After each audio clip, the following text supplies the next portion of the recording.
Hello বন্ধুরা, আসসালামু আলাইকুম। পাপড়ি মাশরুম অ্যান্ড অ্যাগ্রো ফার্মের পক্ষ থেকে সবাইকে শুভেচ্ছা। আশা করি সবাই ভালো আছেন। একজন শ্রদ্ধেয় উদ্যোক্তার প্রশ্ন, মাশরুম চাষ করে যদি চাষিদের কাছে বিক্রি করা ঠিক কিনা? এর মানে হয়েছে আপনি যার কাছ থেকে স্পন কিনবেন তার কাছে বিক্রি করলে আপনার ভালো হবে কিনা বা উচিত কিনা। আপনি একটা জিনিস বুঝুন, আপনি যদি কোনো চাষির কাছে বিক্রি করেন এটা অ্যাজ লাইক ব্রোকার। আপনার পরিশ্রমের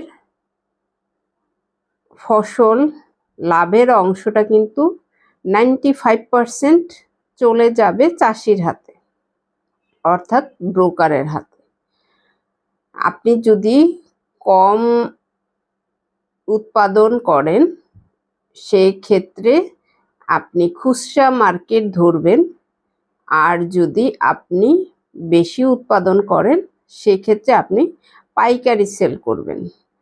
কিন্তু এখন কথা হলো, আপনি যদি নির্ভরশীল হন চাষির কাছে বিক্রি করবেন, আপনি তো বেশি দিন স্থায়ী হতে পারবেন না, কারণ আপনি লাভের অংশটা এতই কম আপনি খুঁজে পাওয়াটা মুশকিল হবে, যার কারণে অনেকেই ঝরে পড়ে যায়।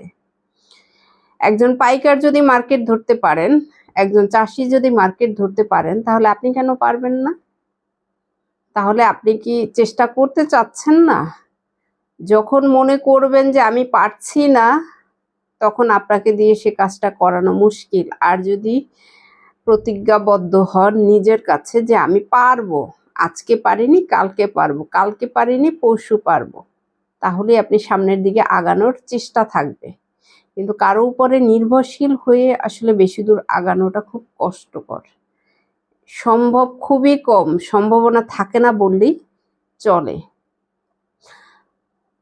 একমাত্র মাশরুমের ক্ষেত্রেই দেখা যায় নিজেকে খুব অপারক হিসেবে অনেকেই শুরুতে এই কাজটা করে থাকেন। একটা জিনিস মনে রাখবেন, উদ্যোক্তা হওয়া খুব একটা সহজ বিষয় না। আপনাকে অনেক রাস্তা এগোতে হয়, অনেক পরিশ্রম করতে হয়, অনেক ধৈর্য ধরেই আপনি আপনার লক্ষ্যে পৌঁছাতে পারবেন, তাহলেই আপনি উদ্যোক্তা হতে পারবেন। আমার ভাষ্য মতে একদমই উচিত নয় কারো উপর নির্ভর হয়ে ব্যবসা করা বা উদ্যোক্তা হওয়ার নিয়ত করা। লাভ লস আপনি নিজের দায়ভার নিজে নেওয়ার মতো নিজেকে তৈরি করুন, সেটাই হবে সঠিক পন্থা। আশা করি আপনি এই ভিডিওটি দেখে আপনি নিজেও ক্লিয়ার হবেন, এবং যারা এই ধরনের চিন্তাতে থাকেন কোথায় বিক্রি করব, কিভাবে বিক্রি করব, আমি ধাপে ধাপে ভিডিওতে ক্লিয়ার বুঝিয়ে দিচ্ছি। আপনার নিজের পদক্ষেপ নিজেকেই নিতে হবে। আশা করি ভিডিওটি দেখে উপকৃত হবেন। ভালো থাকুন, সুস্থ থাকুন এবং নিজ ঘরে ঘরে মাশরুম চাষ করে নিজের পুষ্টি চাহিদা মিটিয়ে তুলুন। ভালো থাকুন, আল্লাহ হাফেজ।